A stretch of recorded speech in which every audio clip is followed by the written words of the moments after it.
Samajwadi party के मुखिया अखिलेश यादव ने राष्ट्रीय लोकदल को 7 सीटें देकर गठबंधन को आगे बढ़ाने का जो इशारा किया था, फिलहाल वो खत्म होता दिख रहा है। लेकिन राष्ट्रीय लोकदल की ओर से इस पर कोई टिप्पणी नहीं हुई थी, ये भी गौर करने वाली बात है। अब चर्चा इस बात की है कि जयंत चौधरी INDIA गठबंधन को छोड़कर बीजेपी के साथ हाथ मिलाकर एनडीए के छाते के नीचे आ जाएंगे। इसके लिए सबसे बड़ा प्लेटफॉर्म चौधरी अजीत सिंह की प्रतिमा के अनावरण को बताया जा रहा है। छपरौली में आयोजित होने वाली प्रतिमा अनावरण समारोह में प्रधानमंत्री नरेंद्र मोदी को लाने की भी बात तेज है। फिलहाल पश्चिम की सियासत में अब कयास इसी बात के लगाए जा रहे हैं कि जल्द ही जयंत चौधरी बीजेपी के गठबंधन के समूह एनडीए में शामिल हो जाएंगे।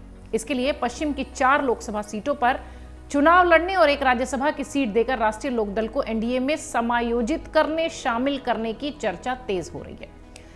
इन सब के अलावा उत्तर प्रदेश में प्रस्तावित मंत्रिमंडल विस्तार में भी शामिल होने की बात कही जा रही है। हालांकि जयंत चौधरी और आरएलडी की तरफ से कोई भी औपचारिक ऐलान, कोई भी औपचारिक बयान नहीं आया है, सिवाय चुप्पी के। पश्चिमी उत्तर प्रदेश के सियासत में एक बार फिर जबरदस्त हलचल है। ये हलचल विपक्षी दलों के गठबंधन समूह INDIA गठबंधन से जयंत चौधरी के दूर जाने को लेकर मची हुई हलचल से जोड़कर देखा जा रहा है। सियासी जानकारों की माने तो समाजवादी पार्टी की ओर से राष्ट्रीय लोकदल को दी गई 7 लोकसभा सीटों पर सहमति नहीं बन पाई है। राष्ट्रीय लोकदल से जुड़े सूत्रों का यह भी कहना है कि समाजवादी पार्टी ने 7 सीटें तो दे ही दी हैं, लेकिन उनमें से कुछ सीटों पर राष्ट्रीय लोकदल के चुनाव चिन्ह पर समाजवादी पार्टी अपने प्रत्याशी उतारना चाह रही है। इसे ही लेकर राष्ट्रीय लोकदल के नेताओं समेत जयंत चौधरी नाखुश हैं, नाराज हैं। सूत्र यह भी कह रहे हैं कि समाजवादी पार्टी मुजफ्फरनगर, बिजनौर, कैराना और मथुरा की सीटों पर लोकदल के चुनाव चिन्ह पर अपना प्रत्याशी उतारना चाहती है। सीट बंटवारे और समाजवादी पार्टी के अपने प्रत्याशियों को राष्ट्रीय लोकदल के खाते से चुनावी मैदान में उतारने की वजह से ही दोनों दलों के बीच में दूरी बढ़ने की खबरें आती रही हैं। सूत्र अब ये भी बताते हैं कि समाजवादी पार्टी ने जब राष्ट्रीय लोकदल को 7 सीटें देने का ऐलान किया था तो पार्टी ने इस पर न सिर्फ आपत्ति दर्ज की थी बल्कि सीटों को बढ़ाने का भी दावा बताया था। लेकिन राष्ट्रीय लोकदल के नेता ये चाहते थे कि जो सीटें अखिलेश यादव ने पश्चिमी यूपी में उन्हें दी है उसकी संख्या 7 से बढ़ाकर 12 कर दी जाए। इस पर समाजवादी पार्टी की ओर से कोई सहमति नहीं बनी थी। यही एक महत्वपूर्ण बिंदु बताया जा रहा है इस दूरी का, या यूं कहें कि अखिलेश और जयंत के अलग होने का। सियासी जानकार ये भी कह रहे हैं कि इसी वजह से राष्ट्रीय लोकदल और समाजवादी पार्टी के बीच समझौते में दरार दिखाई पड़ रही है, जैसा कि अभी हम कह रहे थे। सूत्र ये भी कह रहे हैं कि राष्ट्रीय लोकदल और बीजेपी के बीच बहुत कुछ तय हो चुका है। हालांकि ऐलान औपचारिक तौर पर कुछ नहीं हुआ है। सीटों के समझौते से लेकर सभी सियासी समीकरण और राजनीतिक गुणागणित भी लगाया जा रहा है। पश्चिमी उत्तर प्रदेश में राष्ट्रीय लोकदल के नेताओं में चर्चा इस बात की भी हो रही है कि छपरौली में चौधरी अजीत सिंह की प्रतिमा अनावरण समारोह में प्रधानमंत्री नरेंद्र मोदी शिरकत कर सकते हैं। दरअसल इस प्रतिमा का अनावरण होना है 12 फरवरी को। बाद में इसे टालने की भी बात कही जा रही थी। जानकार ये भी कह रहे हैं कि प्रतिमा अनावरण के टाले जाने की प्रमुख वजह प्रधानमंत्री नरेंद्र मोदी के हाथों से अनावरण कराने की तैयारी ही है। क्योंकि उनका समय नहीं मिल पाया होगा, इसलिए इस कार्यक्रम को फिलहाल अभी ठंडे बस्ते में डाला जा रहा है, या यूं कहें कि इसे तारीख इसकी चेंज करने की बात कही जा रही है। सूत्र ये भी कह रहे हैं कि प्रधानमंत्री मोदी चौधरी अजीत सिंह की प्रतिमा का अनावरण कर सकते हैं। ऐसी दशा में न सिर्फ राष्ट्रीय लोकदल बल्कि बीजेपी भी पश्चिमी उत्तर प्रदेश में मजबूत सियासी दांव खेलकर आगे बढ़ेगी। जैसा कि हमने आपको शुरुआत से कहा था कि मिशन 80 की तैयारी के साथ यूपी में बीजेपी उतरी हुई है। वेस्टर्न यूपी की जो 12 सीटें हैं उसमें कहीं ना कहीं थोड़ा सा बीजेपी अपने आप को कमजोर पाती है। शायद इसलिए आरएलडी के साथ हाथ मिलाने के बाद ये धड़ा भी, ये कोना भी मजबूत होता दिखाई पड़ेगा।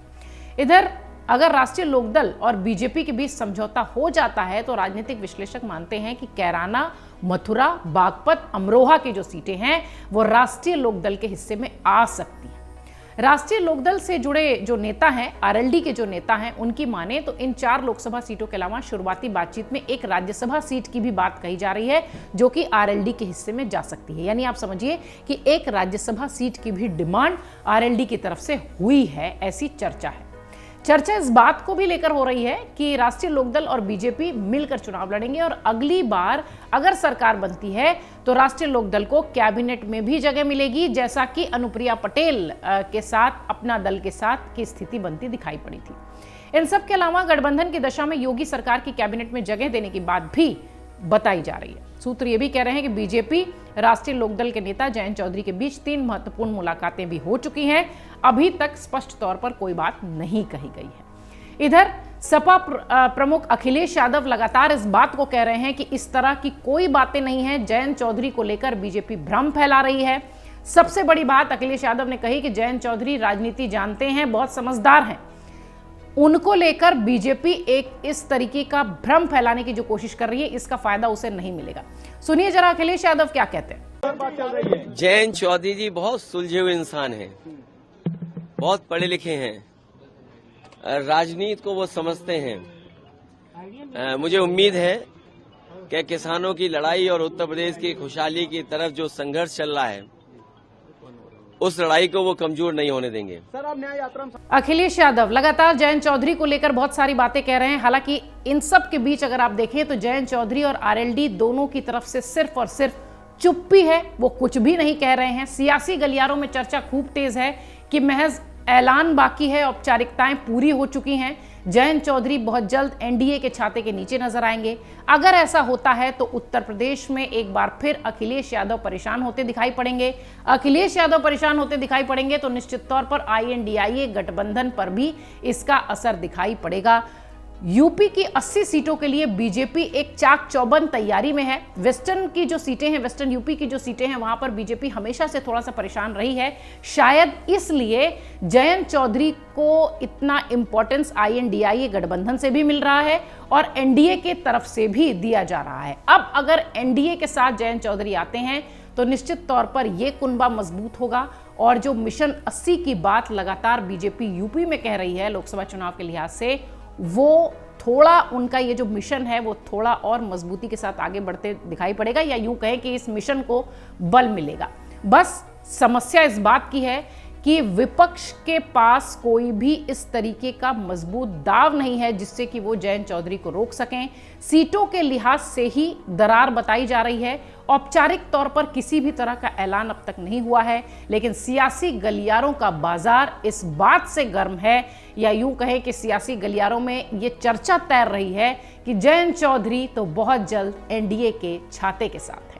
अगर आप ये वीडियो YouTube पर देख रहे हैं तो हमारे चैनल को सब्सक्राइब करें और बेल आइकन को दबाना ना भूलें। अगर आप Facebook पर ये वीडियो देख रहे हैं तो हमारे पेज को लाइक करें।